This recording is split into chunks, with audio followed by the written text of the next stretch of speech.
नमस्कार सर। जय हिंद, जय भारत। मैं रेबल सदानंद पति जी। तो आज आप किसान आंदोलन में किसानों के समर्थन में आए हैं। देखिए, मैं पिछले 1.5 महीने से इस आंदोलन से जुड़ा हुआ हूँ और अभी कुछ दिन पहले 22 दिन की यात्रा बंगाल से करके आया हूँ। झारखंड, बिहार, उड़ीसा, ये सारा मेरी फाउंडेशन जो रेबल फाउंडेशन वो तय कर रही है। और भारतीय किसान यूनियन भानु, जो कि भानु प्रताप सिंह जिनके राष्ट्रीय अध्यक्ष हैं, और इस वक्त मेरे बाईं ओर धीरेन्द्र प्रताप सिंह जो कि राष्ट्रीय अध्यक्ष हैं युवा के। तो एक समन्वय रिश्ता हमारा बहुत pहले से रहा है, क्योंकि सभी किसान परिवार से संबंधित हैं और ये व्यक्तिगत संबंध है हम लोगों के। और अब ये व्यक्तिगत ना रह के देश हित में भी उभर चुका, आप जानते हैं।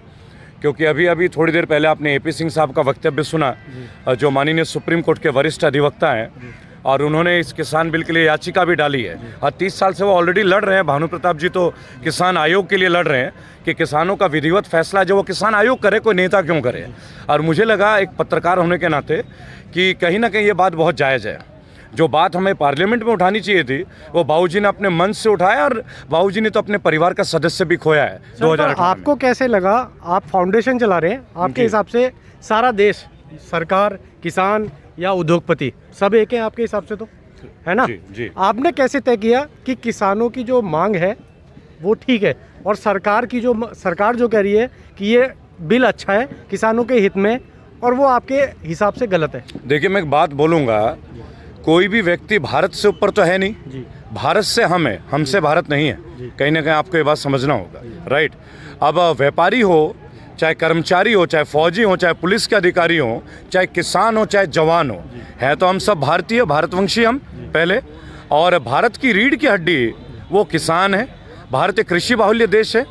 इसके लिए हमें कोई स्क्रिप्ट लेके भाषण पढ़ने की ज़रूरत तो है नहीं। और 80 क्या 90% लोग कृषि पे आधारित हैं। बाकी 10% के लोग ही ये इंफॉर्मेशन टेक्नोलॉजी, कंप्यूटर, लैपटॉप और मोबाइल। बराबर? कितने लोगों के पास कंपनी है, कितने लोगों के पास व्यापार है? सबके पास थोड़े थोड़े खेत ही तो होंगे। किसी पे 1 बीघे, किसी पे 4 बीघे, किसी पे 20 बीघे, बस। पर धरती बढ़ने वाली चीज़ तो है नहीं। आप इतिहास को बदल सकते हो, ज्योग्राफी को तो नहीं बदल दोगे ना।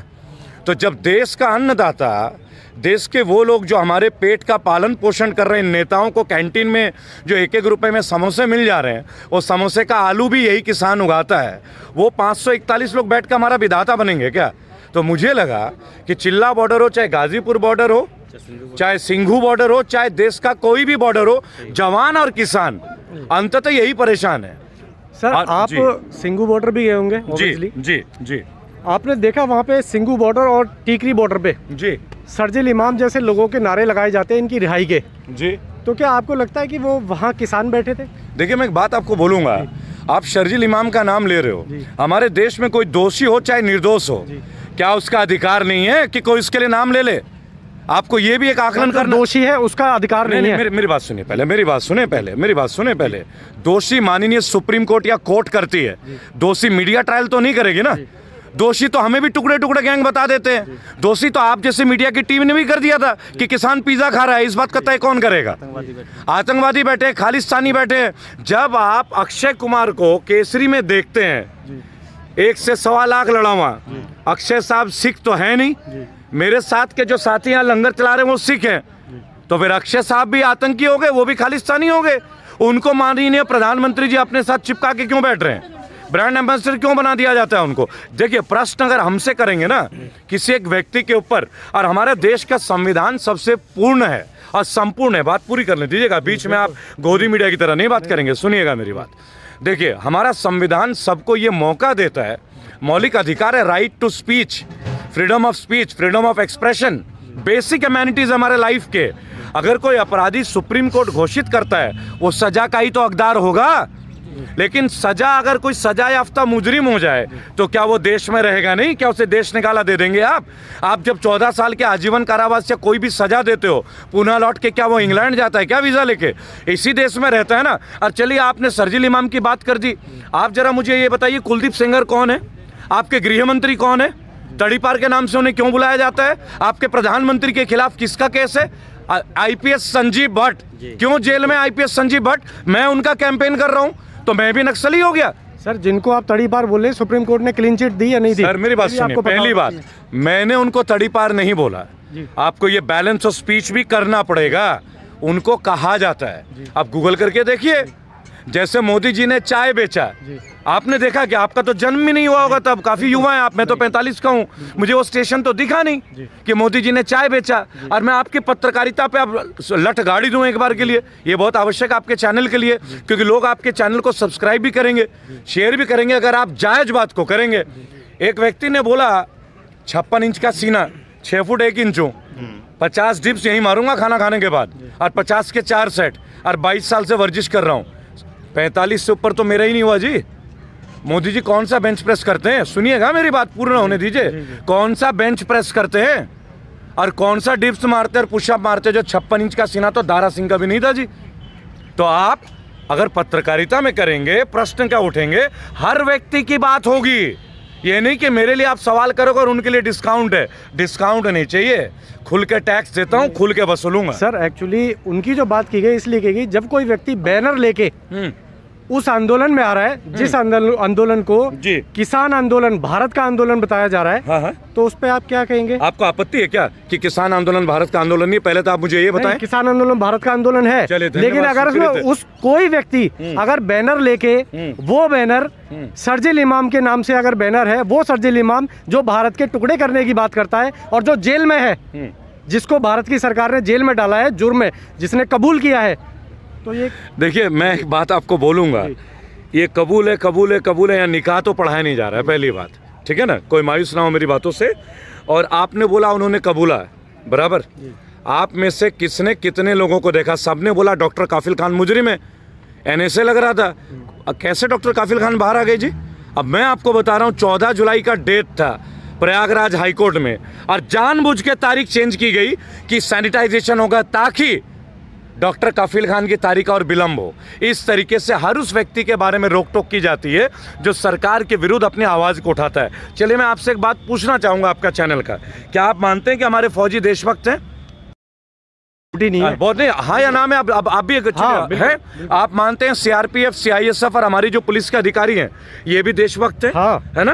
और आप ये भी मानते होंगे कि नेता भी देशभक्त हैं? बिल्कुल, है ना, शपथ लेते नेता है वो देशभक्त है ना जी। तो मुझे ये बताइए, 5 साल में आपके MLA MP से क्या खड्डा खोदते हैं जो 5 साल करते ही इनको जीवन भर का पेंशन मिलता है? और मेरे लाखों करोड़ों फौजी भाई, CRPF, CISF, BRF, RRF, क्यों नहीं मिलती इनको पेंशन? इनको इनकम टैक्स क्यों देना पड़ता है पुलिस वालों को या इन लोगों को, और क्यों हमारे नेताओं को इनकम टैक्स देना नहीं पड़ता है? और एक दुर्भाग्यपूर्ण सवाल, मेवाराम चौधरी बिहार के, भारत के इतिहास में पहले शिक्षा मंत्री 1.5 घंटे में निष्कासित हो जाते, क्यों? क्योंकि उन्हें जनगण मन नहीं आता। देखिए अटेंशन का पोजीशन है, राष्ट्रगान गाएंगे तो सावधान, बराबर। उन्हें राष्ट्रगान नहीं आता, वो शिक्षा मंत्री बन जाते हैं, लेकिन चूंकि वो 1.5 घंटे के लिए बने थे, उन्हें मंत्री जी वाला पेंशन भी मिलेगा, विधायक वाला भी मिलेगा। आपके सवाल कहाँ चले जाते हैं? केवल शर्जील इमाम ही क्यों? ये सवाल पत्रकार क्यों नहीं उठाते? क्योंकि शर्जील इमाम हो चाहे कोई सा भी हो, सब उसके पीछे पड़े हैं। मेरी बात सुनिए, जो गलत है ना, मैं उसकी कभी सहायता नहीं करूंगा। मैं कभी गया हूं क्या उसके पास? गया हूं क्या? लेकिन आपने वो सवाल मेरे से इसलिए पूछा क्योंकि मैं यहाँ मौजूद हूँ। अब मैं आपसे सवाल करता हूँ, ये पार्लियामेंट में जाके 25 पैसे का चाय क्यों पीते हैं जी? ये 1.5 रुपये में बिरयानी क्यों खाते हैं? और आपको क्यों 100 रुपये की बिरयानी खानी पड़ती है? मुर्गा वहाँ जाके डिस्काउंट में हो जाता है क्या? मुर्गा वहाँ जाके शाकाहारी हो जाता है और हमारे लिए नॉन वेजिटेरियन हो जाता है? पुलिस वालों को, CRPF के लोगों को, CISF के लोगों को ज्वाइनिंग के समय एक फॉर्म पे साइन करना पड़ता है। आप पब्लिकली एड्रेस नहीं करेंगे, क्यों भाई? देश में कुछ गलत उनका बोलने का अधिकार क्यों नहीं है? अब इंतजार केवल उन्हीं का हो रहा है। जिस दिन 100-200 लोग खड़े कर दूंगा ना, सरकार हिल जाएगी, और बहुत जल्द खड़े करने वाला हूं। 50 नहीं 100 वॉलंटियर जो अपनी नौकरी छोड़ कर आने के लिए तैयार। हाँ बेटे तेरे साथ हैं, क्योंकि मेरी तो नौकरी जाएगी, बाकियों को तो कुछ मिलेगा। सर आपको पता, और एक बात बता दूं, आप दिल्ली बॉर्डर पे हैं, ये चालान क्यों कटते हैं भाई कोरोना के?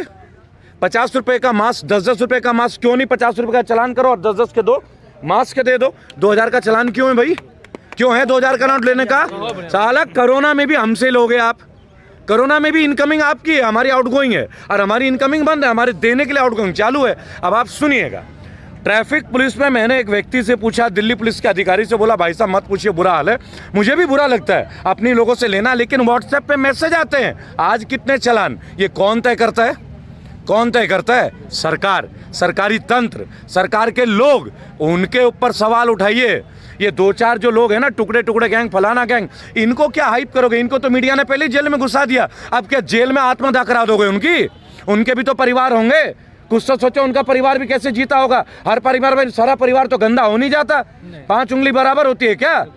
समझ रहे हैं आप? सर, आपने बोला था कि मैं भी पहले मोदी भक्त था, अब आप मोदी विरोधी हो गए, तो मोदी भक्त से मोदी विरोधी होने में कितना समय लगा और ये कब तय किया आपने? जो मैं बोलता हूँ ना, वो आप लोग पूरा नहीं करते। मैं मोदी भक्त था, सच है। मैं मोदी विरोधी हूँ, ये सच नहीं है। मैं बैड गवर्नेंस के खिलाफ। अगर आप यहाँ आए ना जी और किसानों के साथ नारे लगा रहे हो, तो आम आदमी तो यही समझेगा। देखिए, ये अपनी अपनी विचारधारा है।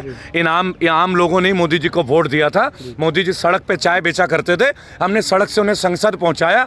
आम आदमी की राय है, फिर से संसद से सड़क में ले आओ। अगर सड़क से संसद तक पहुंच गए तो तकलीफ कहाँ है?